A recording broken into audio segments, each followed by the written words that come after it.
Dirk? Dirk.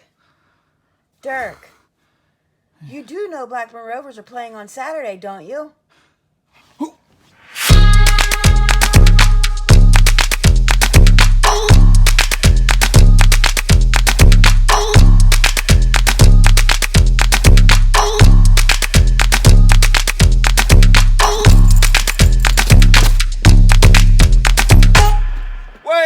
That's right, folks, back once again with another match preview. This time looking forward to the return of Blackburn Rovers. That's right, up against Bristol City after the old lockdown. And we'll get to that in just 1 second. If you're new to the channel, smash the old subscribe button. Keep you bang up to date with all things Blackburn Rovers related, championship related, world football related. We're going to know here, boys. Oh, yeah, no more roof ski. We're back. That's right. Whew, bit late in the day, but I made it. Of course, we're talking about Blackburn Rovers up against Bristol City, and we'll get to that in just a second. I want a big shout out, yes, you know who you are, to the Patreons, the VIP exclusive gang. There is now 10 of them. I am looking for number 11. Could it be you? That's right. They are the people that are supporting the channel behind the scenes, and you could do just that. I'm actually going to be revamping the old Patreon over the summer to maybe get some more perks and privilege for you all to make it worth your while. That's right. So if you are interested, there is a link down below in the description, patreon.com/Roverseas. Now, let's jump into it and take a little look at the match itself, shall we? Okay, folks, let's get into it then, shall we? It does take place right here at Ewood Park, the flipping Garden of Eden. That's right, boys and girls. Yes, and the visitors are Bristol City for the second time of asking. You know, we were supposed to meet back in March, but now here we go. It's the 20th of June kickoff. Lee Johnson is pulling the strings for Bristol City these days, and still was but before last season. They finished 8th in the championship. They're going to be looking to do much better this time around. They are competing, of course, with Rovers for a playoff berth. The danger man, well, it was Naki Wells for me when we originally did this preview, and it hasn't changed. Even though Benakofobi is back and amongst contention, I just don't think it'd feature from the off. And I think Naki Wells has a good chance to be leading the line. Last, their record against Rovers, 45 matches, 19 wins for them, 11 draws and 15 wins for Rovers. Last season, Bristol City did the daily double of us, and they did spank us at their place 4-1, and they also beat us at Ewood Park 1-0. However, this season's been all Rovers. We beat them at their place 2-0, so no more Thrashton Gate, and now we have a chance to double the tally and make it a double over them on the June the 20th. So let's take a closer look at the teams themselves then. This is a bit of who scored rating. Bristol City just shaded with a 6.77 average compared to our 6.70. Why is that? Well, Rovers actually goal a game is around 1.4, the same as Bristol City. Possession-wise, we do boss possession usually with 51% on average, compared to the Robins, 47.5. We have a better pass accuracy as well, 75.1 compared to 72.7. Shots per game, Rovers lead that as well with 11.5. Tackles per game, that's where Bristol City win out with a 16.7 average of tackles per game. They also beat us with the dribbles, 9.2. Discipline, we actually got a bit of a worse discipline than they do, 58 yellows compared to their 56. That's the tail of the tape, but let's get a closer look at what's going to happen this time out then, shall we? So what are the Blackburn strengths heading into this? Set pieces, defending against those, creating long shot opportunities and creating chances using through balls. Our weaknesses is avoiding offside and protecting the lead. We're likely to attack down the middle and also play out wide with a mixed 11 and also pretty non-aggressive. Meanwhile, Bristol City also like to attack down the wings and like to steal the ball from the opposition, and they also like to finish scoring chances. Meanwhile, the weaknesses, they've got a bunch of them. Not as weak, but a bunch of little weaknesses. Keeping the possession of the ball, defending counter-attacks, stopping opponents from creating chances, defending against skillful players, protecting the lead, and avoiding individual errors. Their style of play is attempting through balls often and also attacking down the middle. They prefer to go down the right-hand side when with the ball, and also flowing a few long balls. They mix it up with their first 11 as well, and also pretty non-aggressive, and they like their ball in their own half. The forecast says there will be a low number of cards. Well, that's not much leading into this game, is there? How about the stats of the tape here then? So the leading goal scorer for Blackburn Rovers is not Bradley Dack. He is, of course, a double-digit man, 10 goals, but he's out for the season. No matter what you saw with all the social media stuff, him kicking the ball on the old Insta snaz, he's way too early.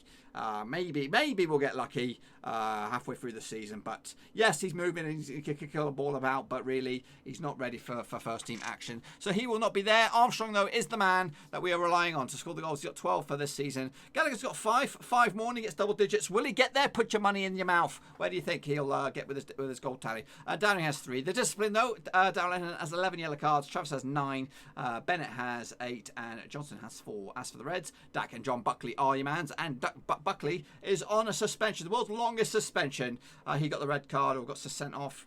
Was it in the Derby game? I don't know, but I think it is, and I think it rides into this game at the very least. Speaking of now the opposition, now Bristol City's goals come from Diadaru. He's got 12, Wyman's got 10, Patterson's got 3, and Afobe's got 3, and he is back. Wells is also a goal scoring machine, and he scored a buttload for QPR. As for the discipline, Wyman's got 7 yards, Hunt's got 7, Palmer's got 5, and Rowe has got 4. As for Reds, Williams and Diadu got themselves a red card apiece. That's the tail of the tape. Pretty similar stuff there. Let's take a look at how Blackburn Rovers create their chances. Well, positional stats, as they say, they have to come through the middle. 69% of all their attacking or all their shots are coming through the middle. Occasionally, if not down the middle, it's coming down the left-hand side. That's the Armstrong effect right there. Shot zones, 57% of all shots are in the 18-yard box, 37 outside the box, and just 6 in that 6-yard area. Possession-wise, 35% of all attacking avenues are coming down the left-hand side, with 39 coming down the right. That's the NBA zone.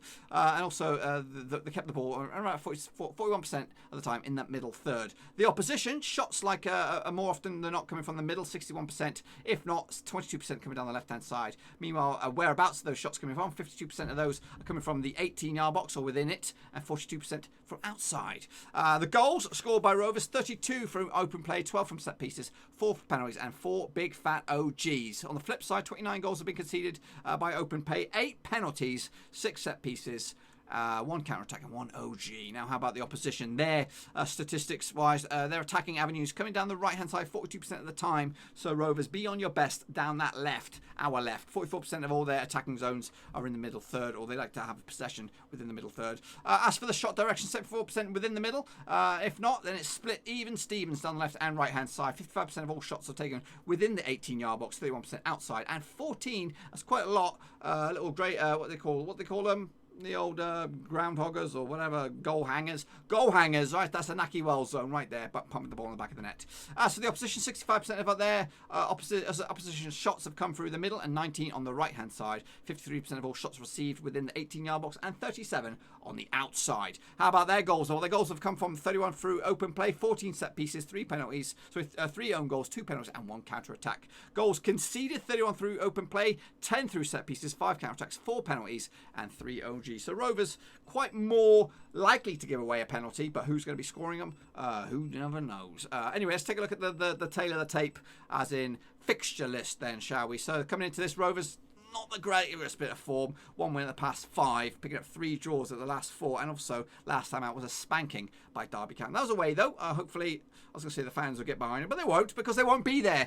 Meanwhile, Bristol City, not the greatest form either. They come into this without a win in 6. Well, that's pretty scary. But they have got back-to-back draws, picking up strong points against Millwall and Fulham, and also yeah, that's pretty much it. So, not greatest form for Bristol City, but they are still looking over their shoulders at a potential penalty playoff push. Meanwhile, let's take a look at the last home and away games for both these sides. Rovers coming to this, just 1 defeat at the past 6 games at Ewood Park. That was against Fulham all the way back in the start of Feb.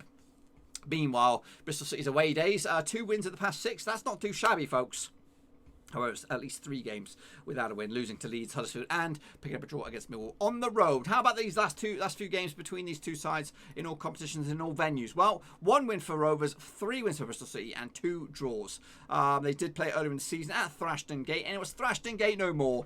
Bradley Johnson with the Thunder Bastard, I'm sure, and Adam Armstrong with the 77th minute to finish it off. However, last season it was back-to-back wins for Bristol City, both home and away. They did spank us, absolutely spank us, despite us taking the lead. And then before that, it was pretty much plain sailing for Bristol City. So, realistically, Rovers 1 win in 6 in all competitions against Bristol City. That's not greatest form. However, if you take a look at the fixture list or the recent events at Ewood Park, it's just 1 defeat at the past 5 between these two sides, and that was, of course, when was that defeat? That was last time out, so hopefully we can rectify the scoreline. Before that was 4 games unbeaten for Rovers, 2 draws and 2 wins as well. Danny Murphy, goodness gracious me, getting on himself on the score sheet. Also a familiar face, Sam Gallagher was on the score sheet the last time Rovers got anything against Bristol City at Ewood Park. What's ahead for Rovers, though? Well, of course, we've got Wigan after this one. Then we've got Barnsley. Those two are away days. Then we have a tricky 4th of July. Respect, whatever, Independence Day and all that. I'll be over in the States. I'm still here now anyway. I don't know what's going on with that day. We're supposed to be going away for that weekend. I don't know what's going on, so I might be able to watch it. I'm hoping that I'll be able to watch it. I just don't know how involved it could be. But anyway, and then we take on Cardiff away and then West Brom at home. So our next 2 home games are pretty tight. Meanwhile, Bristol City head into this, of course, after this. Sheffield Wednesday at home, Forest away, Cardiff at home, Bristol City take on Hull as well towards the back end of their next 5, and then Middlesbrough away. Let's take a look at the rest of the championships, the figures that matter here. Possession-wise, top team possession-wise is Leeds, 60.1% on average. Fulham are second, Brentford third, West Brom fourth, and QPR fifth. Most aggressive it is QPR. Anything for Bristol City in here? Yes, there are. Well, not really. Aerial duels, Rovers are the 5th best with aerial duels. 52.6% of all aerial duels won go in favour of Rovers when they are playing. Meanwhile, shots per game, Leeds lead the way on that one, 16.4 shots per game. Fulham also lead with pass accuracy, 83.6 on average pass go to the target. Bristol City do have one here, which is the ratings, but that's just all opinion. Heading into this is the table as it stands. Leeds lead the way, 71 points. West Brom are in second, Fulham in third, Brentford fourth, Forest fifth, and Preston are in sixth. Bristol City are in seventh. They have a negative 2 goal difference. Rovers are in 10th with a plus 7 goal difference. A win for Rovers could see us leapfrog both Bristol City and potentially, definitely would leapfrog Bristol City up to as high as 7th, depending on what goes on elsewhere. We could even go as high as 6th, really, if we get a little bit lucky with results elsewhere. Down the foot of the table, Barnsley, Luton and Charlton going down as it stands. This is what's happening across the old division this weekend. Kicking us all off will be Fulham against Brentford on the 20th. That's the early kickoff. And then as a whole shitload of fixtures, really. Millwall against Derby, West Brom against Birmingham, so Midland affair. Huddersfield against Wigan, Hull against Charlton, Middlesbrough against Swansea, Sheffield Wednesday against Forest, Luton Town against Preston, QPR Barnsley, Reading against Stoke. Of course, all eyes will be at Ewood Park as we take on Bristol City. That's the game of the weekend, really. And Cardiff take on Leeds in the end. Now, speaking of that game, of course, the game that we're talking about, do you fancy a watch-along? Well, if I'm thinking about rebooting the old watch-alongs for the rest of the season. Of course, the July 4th one and any other ones that involve my work can't do it. But I'm looking to at least kick it all off with this one. If you are interested in maybe attending the watch-along, which will be on Twitch, trying to get the old Twitch fired up again, and then if you're interested in stopping by, and maybe you guys be able to watch the game yourselves, and then we could be like a big old family, and we could talk about it. And I'll bring you up to date with what else is going on, Sky Sports style, elsewhere across the grounds, of course. So. Yeah, if you fancy that, let me know in the comments, because if no one's interested, then I'm not even going to bother, because I've got to set everything up, the stream deck, the Twitch blah blah, the blah blah blah, and the slidger blah blah, and the shudder juju. I've got to set all that up, and the flux capacitor, and then it's good to go. Anyway, let's take a look at the stats for the championship now. Of course, Mitrovic is the goal machine with 23 goals. Ollie Watkins, though, not far behind, 22. Graben's got third place with 17. Garant, Bowen, Woodrow, Bowen no longer with the thing. Woodrow, Mbembo, Bamford, Fletcher and Jagerowicz there at the bottom there with 13 goals. Not far behind is, of course, Adam Armstrong. A couple of goals this weekend. He'll be in the mix. Top assist makers is Eliasson with 12. He's been left out of the spotlight a little bit for Bristol City, but I'm sure he's going to be competing this time around. Pereira, Swift, Wallace and Brune is in the mix. Did I give you my starting lineups? Okay, folks, let's take a look at the starting lineups now. It could be anybody really, but because you just don't know. We're being kept in the dark, of course, but this is what I'd go for Blackburn Rovers. We've got, of course, Walton between the sticks. There's no questions there. He is number one by a country mile. There's no one else really. The Mountie can't do it. But anyway, going to go with him, of course. Bell at left back. He was in really good form for his standards prior to the break, and his contract is expiring, and he really needs to show if he's worth another couple of years. Darren Lenihan and Tosin Rabayo make up the back two really, and then I'm going to go. Of course, Nyambe is the best right back in the division, so he's there. Into the defensive midfield slots, I'll go Travis and Downing. Travis, of course, you're full of energy, and Downing, your masterclass, your brain, who was just a linchpin for Blackburn Rovers. And then Armstrong in the middle. I'm going for him in the Dacarino role. Rothwell on the left, Samuel on the right, and Gallagher up top. On that Samuel spot could be up for grabs. You could put Gallagher back there, maybe Graham up top for his experience. You just don't know. How about the opposition? position? Well, I've gone with these bad boys. Now, I've gone Bentley between sticks to Silva at left back, Callas alongside Benkovic, two really solid international defenders there. Pereira at right back is also pretty savvy as well. Masengo and Smith. I've gone for the centre midfielders, defensive midfielders. Casey Palmer, that's right, ex-Rover. And then we've got Eliasson and Wyman. Two very gifted players as well, assists and goals in that. And of course, goal machine himself, Naki Wells, ex-Dingle. He's still got the 6 finger on there.